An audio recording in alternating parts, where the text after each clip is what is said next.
Salut tout le monde, bienvenue sur ma chaîne. Je suis très heureuse de pouvoir faire cette première vidéo et surtout sur le yoga. En fait, j'aimerais vous faire découvrir le yoga en toute simplicité parce qu'il est vrai que quand on veut commencer cette discipline, il y a énormément d'informations, on ne sait pas vraiment par où commencer, donc voilà. Le yoga, c'est une discipline qui est bénéfique pour notre physique et pour notre psychisme. Sur le plan physique, il va travailler notre souplesse, notre équilibre, il va avoir un impact sur notre sommeil, sur notre force et sur notre faculté à se relaxer.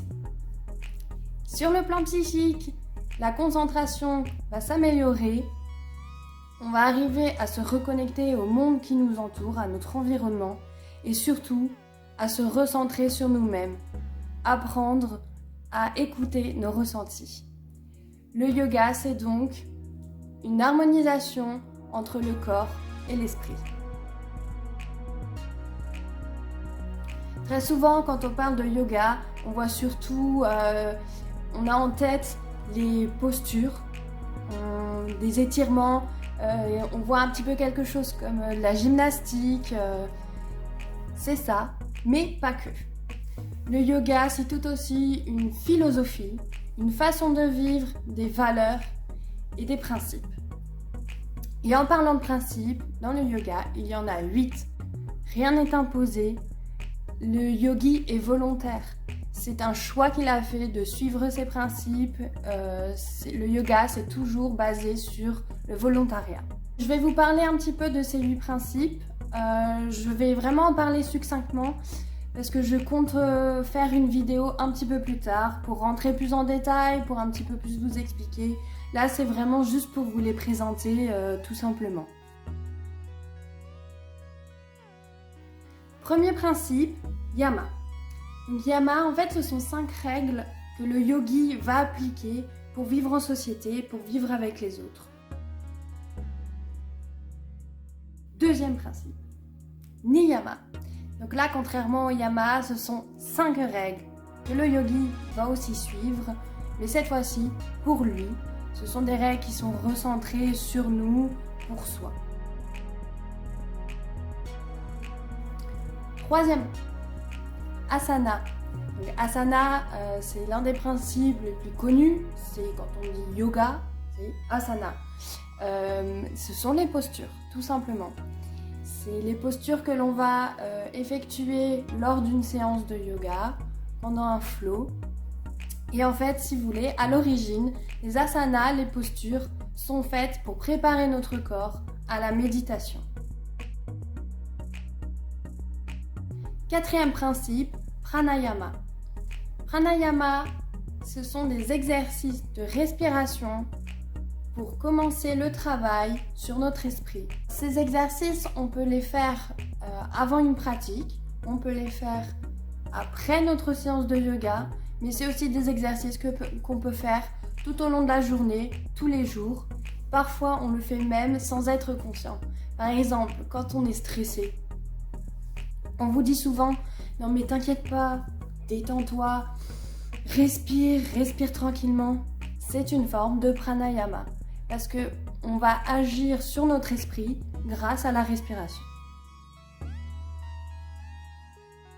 Cinquième principe, pratyahara. Comment vous expliquer ? Pratyahara, c'est mettre nos sens en veille. Tout au long de la journée, nos sens sont stimulés, on va écouter, on va sentir des odeurs. Bref, je ne vais pas vous expliquer tous les sens, voilà. Pour commencer à travailler sur notre esprit, à commencer à travailler sur la concentration, il est important de ramener nos sens vers l'intérieur, vers nous, pour canaliser justement notre esprit. Sixième principe, dharana. Donc c'est toujours un principe qui travaille sur notre esprit, pour la méditation.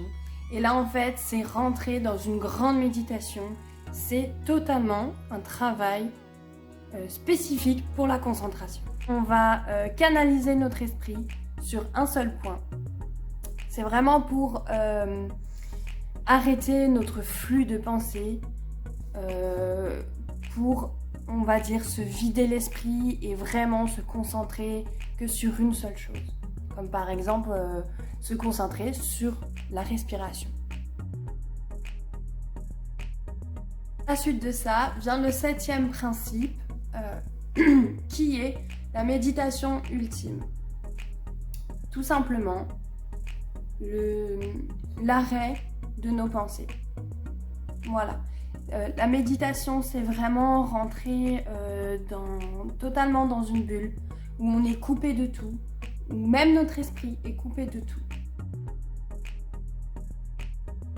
Et enfin, 8e principe, samadhi.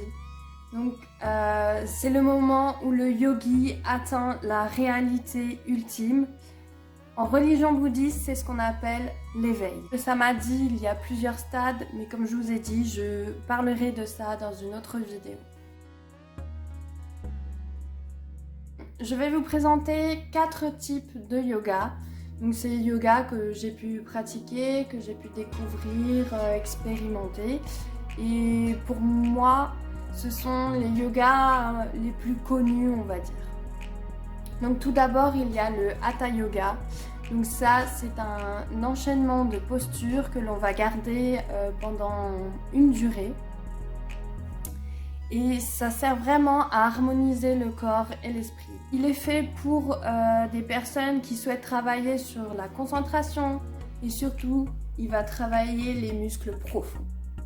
Vous voyez quand, par exemple, on vous demande de faire du gainage en salle de sport. Vous voyez la planche là, celle qui nous fait bien souffrir. Et bien, ce gainage, c'est fait pour travailler les muscles profonds au niveau des abdos. Le yoga, il va faire travailler tous vos muscles profonds, vraiment. Deuxièmement, le Ashtanga Yoga. Donc ça, c'est un yoga qui se pratique par séquence, où il y a des postures qui sont prédéfinies et qui sont à réaliser dans un ordre précis. Donc c'est un yoga qui est dynamique, assez physique. Il est fait pour les personnes complètement déterres qui souhaitent tonifier le corps. Si vous voulez un yoga un petit peu plus complet, un mélange entre le Hatha et le Ashtanga Yoga, je vous conseille le Vinyasa. Par rapport au Ashtanga, il se rapproche beaucoup parce que ça va être une séance aussi faite par séquence, mais on va être totalement libre dans le choix de posture. Après, c'est un yoga qui est aussi assez physique et intense. Il va beaucoup travailler sur le cardio. Dernier yoga et qui je pense fait vraiment du bien, le Yin Yoga. C'est un yoga lent qui travaille en douceur, qui apaise l'esprit vraiment. Il est là pour nous faire du bien, mais pas que. Si vous voulez, le Yin Yoga, il va nous demander de tenir les postures au minimum 3 à 5 minutes. Pour vous dire que parfois, il met à rude épreuve, parce que entre l'équilibre et les muscles qui chauffent, je vous dis pas. Mais du coup, c'est un yoga pour travailler sur la souplesse, l'équilibre et notre concentration. Mais surtout, pour nous faire du bien. Il existe d'autres yogas spécifiques, comme par exemple le relaxant, celui qui va travailler totalement sur les énergies, le yoga avec des mantras. Il existe aussi du yoga qui est adapté pour les enfants, du yoga pour les femmes enceintes, car oui, on peut pratiquer le yoga quand on est enceinte. Du yoga aussi pour soulager les douleurs menstruelles, soulager les douleurs de dos, les maux de tête. Voilà, il y a vraiment tout un panel de yoga.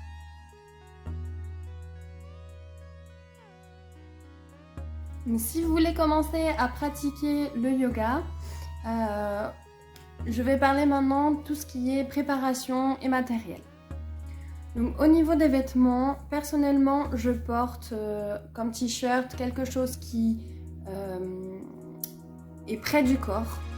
Parce que si vous voulez, j'ai déjà essayé les t-shirts larges, un petit peu loose, vous savez, où on est cocooning dedans. Et vraiment, quand on fait les postures où on a la tête vers le bas, quand on a le t-shirt qui vient comme ça là et sur le pif et on a je respire plus, non, c'est pas possible. Vraiment, ça nous coupe dans notre concentration, ça nous coupe dans notre pratique et à devoir remettre en place, c'est pas pratique du tout. Pour le bas, je porte tout le temps des leggings. Ce que je vous conseille, c'est vraiment de porter un legging qui tient au niveau de la taille. Parce que vraiment, à chaque fois remonter comme ça, à chaque fin de posture, pareil, ça déconcentre, ça nous sort de la pratique. Les bijoux, généralement j'enlève mes bijoux, surtout quand je porte des colliers qui sont assez longs.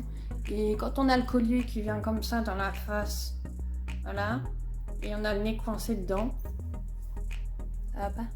Non, ça va pas, je suis désolée. Oui, on a envie on a envie d'être belle pendant notre pratique de yoga, de vraiment. Mais pour le matériel, je vais commencer par le plus important, le tapis. Le tapis, vraiment, choisissez-le bien. C'est, je pense, la base de la pratique. Personnellement, j'ai commencé avec un tapis de gym tout simple. Mais alors, quand je faisais des positions, je posais mes mains, même pas 10 secondes après, je partais comme ça. Non, c'était insupportable. Donc choisissez un tapis antidérapant, mais surtout choisissez un tapis qui vous plaît, qui vous donne envie de pratiquer dessus. Ou quand vous l'ouvrez, vous dites « Ouais, là, je vais faire une de ces séries. » Voilà. Ce que j'utilise beaucoup aussi dans mes séances, ce sont des briques. Les briques, elles m'aident pour certaines postures par rapport à l'équilibre. Parce que voilà, j'ai des chevilles en compote à cause du volleyball, bref. Et j'ai beaucoup de mal à trouver mon équilibre pour certaines postures et les briques m'aident énormément. Pareil, j'utilise beaucoup la sangle parce que bon, je manque un petit peu de souplesse. Hein. Et voilà, j'ai... Allez, voilà. La sangle, ça va vraiment être l'allongement de mes bras. Ça va m'aider à pouvoir rentrer dans des postures qui sans sangle, je ne pourrais pas, vraiment. Et le dernier, qui pour moi est le plus important et le plus beau, c'est le plaid.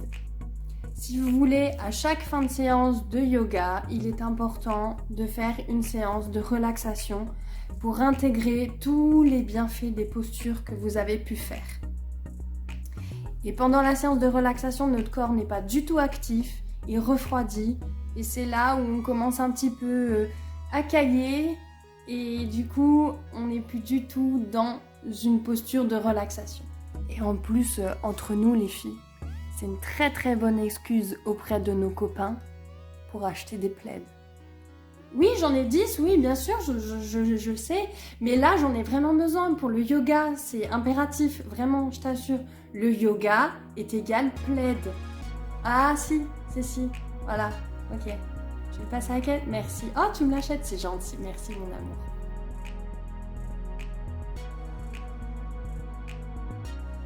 Et enfin, je terminerai par quelques conseils pour commencer la pratique. Pratiquez le ventre vide, ou du moins 2 heures après un repas. C'est très important parce que quand on a le ventre plein, on n'est pas du tout à l'aise, surtout dans les positions où on a la tête vers le bas. Personnellement, je pratique le yoga le matin, juste après le réveil, parce que c'est le moment de la journée où notre esprit est totalement neutre. Il n'est pas encombré par des pensées négatives, par du stress. Voilà. Il est complètement neutre et c'est là où la concentration sera optimale. Il est tout à fait possible de pratiquer le yoga le soir. Si l'on a envie de se relaxer, de se vider la tête, d'apaiser notre esprit. Enfin, choisissez un lieu où vous vous sentez bien. Mais vraiment un lieu que vous appréciez, où vous sentez qu'il y a des bonnes ondes. Enfin, il faut être dans un endroit calme où vous allez vraiment créer pratiquement un temple pour votre pratique. Dernier conseil, le plus important, écoutez votre corps. Le yoga, ce n'est pas une compétition. Je sais que c'est très très frustrant quand on voit une posture en vidéo ou en photo, on a envie de la réaliser et qu'on n'y arrive pas. C'est frustrant, c'est sûr. Mais le yoga met notre patience à rude épreuve, vraiment. C'est énormément de travail pour certaines postures. Ne forcez pas les choses, vous allez vous blesser. Et en ayant cet esprit où on veut absolument réaliser quelque chose et qu'on n'y arrive pas, on se dégoûte de la pratique, on va se dégoûter du yoga et donc ne plus pratiquer régulièrement. Voilà, j'espère que j'ai pu vous éclairer sur certains points. En tout cas, si vous avez des questions, n'hésitez pas à me les poser en commentaire. Pareil, si vous avez des suggestions par rapport à des sujets dont vous voulez que je parle, je suis ouverte à toute proposition. Dites-moi aussi si vous avez commencé une pratique de yoga. Quel yoga avez-vous commencé? Comment vous pratiquez? Est-ce que c'est en des cours collectifs, à la maison, par vidéo, programme papier? Voilà, je suis curieuse de savoir. Si cette vidéo vous a plu, n'hésitez pas à mettre un j'aime et à vous abonner pour les vidéos à venir. Je vous fais de très très gros bisous. Namasté.